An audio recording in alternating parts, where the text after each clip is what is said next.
Antara punca yang besar Malaysia ini tidak dihormati sebenarnya di mata dunia. Selang beberapa minggu, 2025, Prabowo, Presiden Indonesia, hadir dijemput oleh Presiden. Mengapa Yang Amat Berhormat Tan Bun tidak dijemput? Malah, walaupun beliau seorang pengerusi ASEAN, beliau disambut oleh seorang prefek, pegawai perkhidmatan awam yang protokol jauh lebih rendah berbanding dengan Presiden Prabowo yang mendapat sambutan daripada Menteri Dalam Negeri. Sangat-sangat mengharap untuk dijemput tetapi tidak dijemput. Iaitulah Malaysia. Setepatnya Perdana Menteri kita Datuk Seri Anwar Ibrahim. Ni Malaysia ni jadi tumpuan dunia.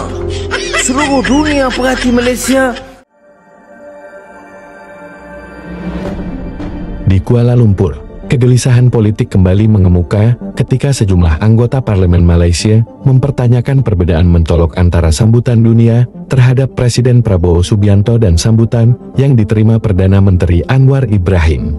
Dalam beberapa kunjungan kenegaraan, Prabowo terlihat disambut langsung oleh tokoh-tokoh besar dunia, dari kepala negara hingga pimpinan lembaga internasional dengan upacara kehormatan yang lengkap. Pemandangan itu kontras dengan momen ketika Anwar berkunjung ke negara-negara yang sama, tetapi kedatangannya cenderung minim sorotan dan seringkali hanya diterima oleh pejabat di tingkat menengah.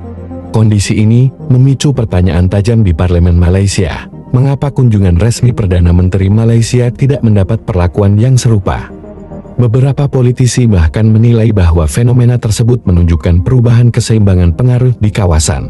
Indonesia di bawah kepemimpinan Prabowo dianggap tengah bergerak menjadi kekuatan yang semakin diperhitungkan, baik secara ekonomi, militer, maupun diplomasi, sehingga membuat sambutan internasional terhadap presidennya tampak jauh lebih prestisius.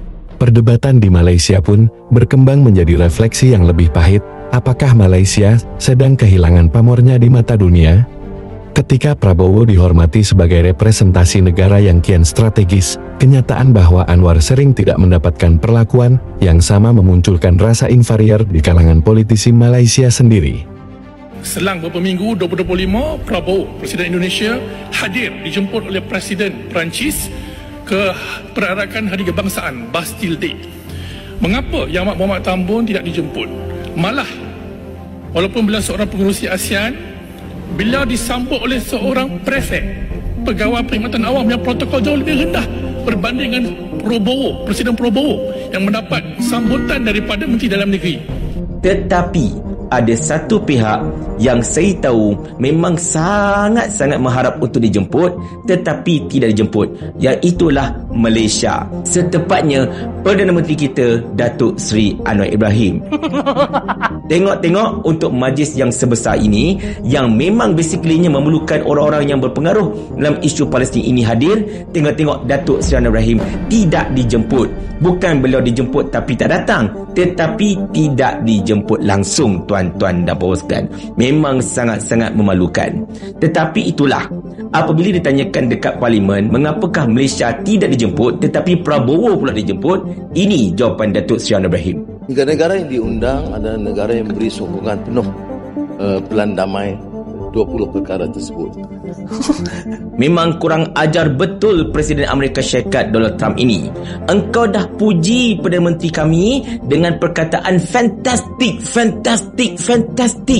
Lepas itu, kau tahu tak yang Perdana Menteri kami ini dah menjadi yang terpaling sokong flotila. Engkau juga yang telah minta antara lain Perdana Menteri kami ini untuk hubungi Steve Witkoff untuk plan memulangkan kembali rakyat Malaysia yang terlibat dalam flotila itu.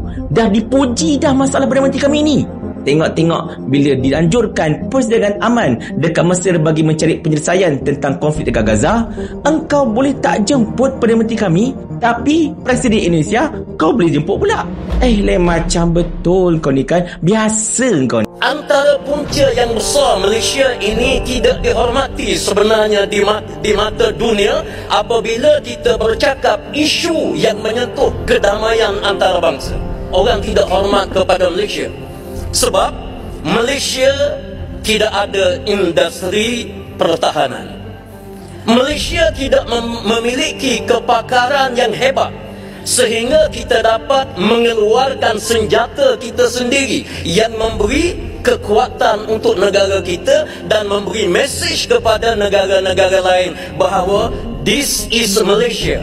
Republik Islam Iran mengundang Presiden Prabowo Subianto untuk mengunjungi Iran dan bertemu langsung dengan Presiden Masoud Pezeshkian.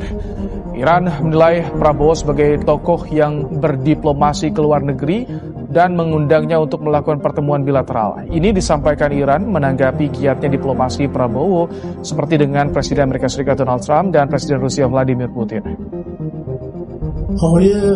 پرزیدنت پراوو در حوزه دیپلماسی خیلی فعالن و کشورهای مناطق مختلف دنیا رو سفر میکنن، در جهت منافع ملی اندونزی تلاش فراوان میکنن. ما هم از ایشون دعوت کردیم، همینجا هم دوباره دعوت میکنیم. خوشحال میشیم که یکی از سفرهاشون هم به جمهوری اسلامی ایران باشه. البته اگر ایشون تمایل داشته باشن که به دعوت پرزیدنت پزشکیان به ایران برن، حتما زمانش رو برای زمان مناسبتر و با امنیت تری تنظیم میکنیم.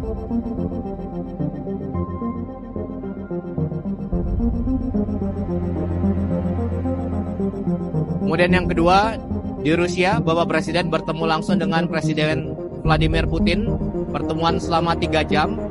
Intinya satu, Rusia ingin memperkuat kerjasama dengan Indonesia di bidang pertanian, riset, teknologi, dan pertukaran transfer teknologi. Kemudian yang kedua, ada beberapa kesepakatan yang sangat penting yang diketahui oleh kedua pemimpin. Kemudian pertemuan baru saja selesai dan Bapak Presiden akan langsung kembali ke tanah air, penerbangan sekitar 13 jam dan juga akan langsung mengunjungi Aceh untuk ketiga kalinya serta Sumatera Utara dan Sumatera Barat. Ni Malaysia ni jadi tumpuan dunia. Seluruh dunia perhati Malaysia. Bagaimana kita boleh handle Trump. Esoknya dengan Lee Chiang. Hari ini sign dengan Trump. Esok sign dengan Lee Chiang. Kemudian sepakat negara ASEAN. Bawa Brazil. Brazil itu perang. Musuh betul dengan Donald Trump. Kita panggil dia. South Africa. Ramaphosa. Disergah oleh Trump masa pertemuan. Kita panggil dia. Saya kena tegang. Selalu tu dunia bagi perhatian. Ada 2-3 ini memang dengki, hasad dengki ni. Bukan soal saya. Ini yang kawan-kawan saya kerja lagi bertungkus lumus untuk menjayakan ini. Jadi sudah kena hal.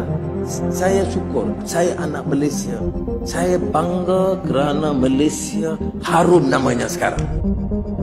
Bagaimana pendapatmu mengenai ini, Sob? Tulis di komentar.